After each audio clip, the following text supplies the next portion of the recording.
Good day, everyone. Today, we'll be discussing the Chapter 9, which focuses on the educational philosophies related to society. Educational institutions continuously strive to meet global standards, but challenges arise along the way. Now, strong leadership is essential in overcoming these difficulties and guiding institutions to success. As emphasized by Thomas Huxley, the great end of life is not knowledge, but action. Leadership is about what you have done, not what you know. Good leadership relies on building strong relationships with colleagues. A leader's credibility and effectiveness come from fostering a harmonious and collaborative environment. Now, we talk about leadership, but what exactly is it? Leadership is present in every organization, playing a crucial role in guiding and influencing others. It is the ability to shape opinions, attitudes, and behaviors to work toward a shared goal. Now, in any group, there must be one clear leader who directs the team's efforts. However, leadership is not just about authority. It is a mutual relationship between the leader and its follower, where both work together to achieve the organization's mission and vision. A leader's beliefs and confidence must be grounded in a philosophy that shapes their decisions and actions. Now, with that, let us now explore educational philosophies related to social organization and how they influence leadership in education. First up, behaviorism. Behaviorism is about shaping behavior through a structured environment. Now, think of a garden. If you want plants to grow well, you need to provide the right soil, enough water, and enough sunlight. Similarly, behaviorists believe that students learn best in a well-organized and distraction-free classroom. A behaviorist teacher is like a gardener who carefully arranges everything.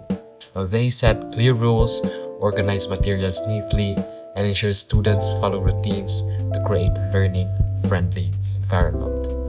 Even classroom decorations, like bulletin boards, serve a purpose to keep students engaged and focused. In leadership, the same idea applies. A good leader ensures that the classroom is like a well-maintained garden where students have everything they need to succeed. Now, if the classroom is too hot, the seats too cramped up, or there's too much noise, it's like growing plants in poor soil. Productivity suffers. By improving the environment, a leader helps their team stay motivated and perform their absolute best. Next philosophy is linguistic philosophy. It focuses on effective communication. Think of it like building a bridge. Language connects people, and without clear communication, misunderstandings happen and that bridge collapses. Now, a teacher who follows this philosophy ensures that students speak and write clearly, knowing that communication is key to success. Now, since students tend to imitate the teacher must also be a role model of good communication in both verbal and nonverbal forms. In leadership, the same principle applies. A good leader values clear communication because it affects how students perform. If a leader ignores poor communication skills, the students may become confusing and unprofessional, leading to low productivity. On the other hand, if the leader helps students improve their communication, the classroom can meet global standards and succeed. In short, communication leads to success. Constructivism in education and leadership. Constructivism is about learning through experience and critical thinking. Imagine being handed a recipe. If you just read it but never try cooking, you won't truly understand how the dish is made. Similarly, a constructivist teacher doesn't just give information but ensures that students analyze, evaluate, and apply what they learn in real life. With today's rapid technological advancements, students have access to unlimited information at their fingertips. However, a constructivist teacher ensures that students don't just absorb facts but also think critically about them.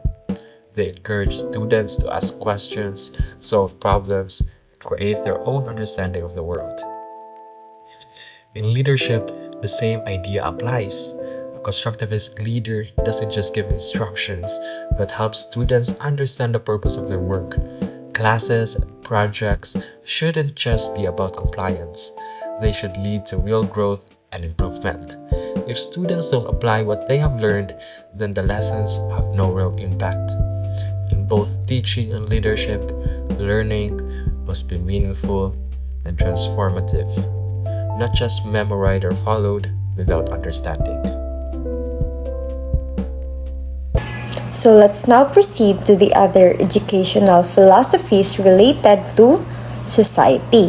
So first is progressivism. So John Dewey emphasized learning through active participation. So Dewey believed that students learn best when they are directly involved in learning process rather than just listening to lectures. For example, instead of just reading about plant growth in a textbook, students plant seeds, observe the growth, and record changes over time. Next is spoon feeding is discouraged. Students learn best through hands-on experience. So progressivism opposes passive learning, where teachers give all the answers. Instead, students are encouraged to discover and learn by doing. Next is learning focuses on adapting to change in the present. So since the world is constantly changing, students must learn how to think critically and adapt to new challenges rather than just memorizing information. So for example, instead of a fixed curriculum, a teacher incorporates current events into lessons, allowing students to analyze real-world issues like climate change or technology advancements. So next is teachers encourage problem solving and real-life applications. So learning should be practical and relevant to students' everyday lives. Real-life problems help students develop critical thinking skills. For example, a history teacher asks students to research a local historical event and create a documentary instead of just memorizing dates and facts. Leadership, progressivism promotes innovation and independence.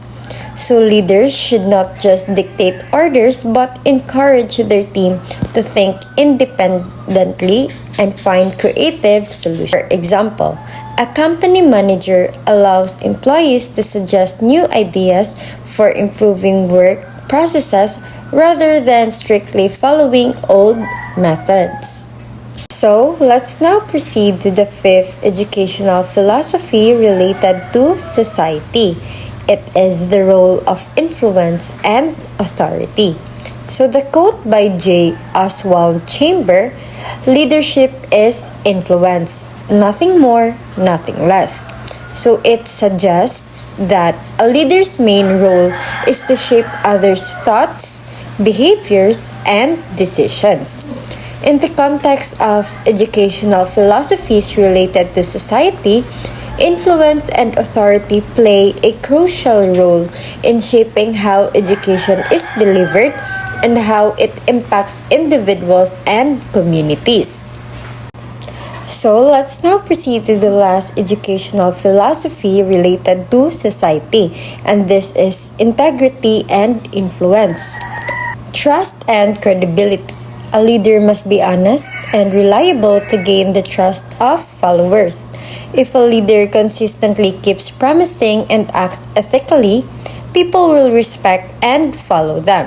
For example, a company manager who always fulfills salary commitments and listens to employee concerns builds trust. If they start making false promises, employees may lose faith in them. So just like if you're being a teacher, you should always have the trust and the credibility so that students will gain them. So because trust is earned, not given. The second one is reputation matters. A leader's image affects their ability to lead effectively. A bad reputation can lead to loss of authority and support. For example, a politician caught in corruption scandals will likely lose voters' confidence, making it hard to pass policies to win elections. Next one is empathy and care. A leader should understand and support followers during difficulties. People appreciate a leader who listens and takes actions to help them. For example, a school principal who provides extra support to struggling students, such as offering tutoring programs, shows care and earns students' respect. Next is balancing leadership. A good leader enforces rules while considering the needs of followers. Too much strictness may cause dissatisfaction, while too much leniency may cause disorder. For example, a coach who enforces discipline during training but also encourages players and recognizes their hard work creates a balanced team environment. Always keep in mind that educational philosophy shapes how education influences society by defining its goals, methods, and values. It plays a crucial role in developing responsible and informed citizens who contribute to social progress.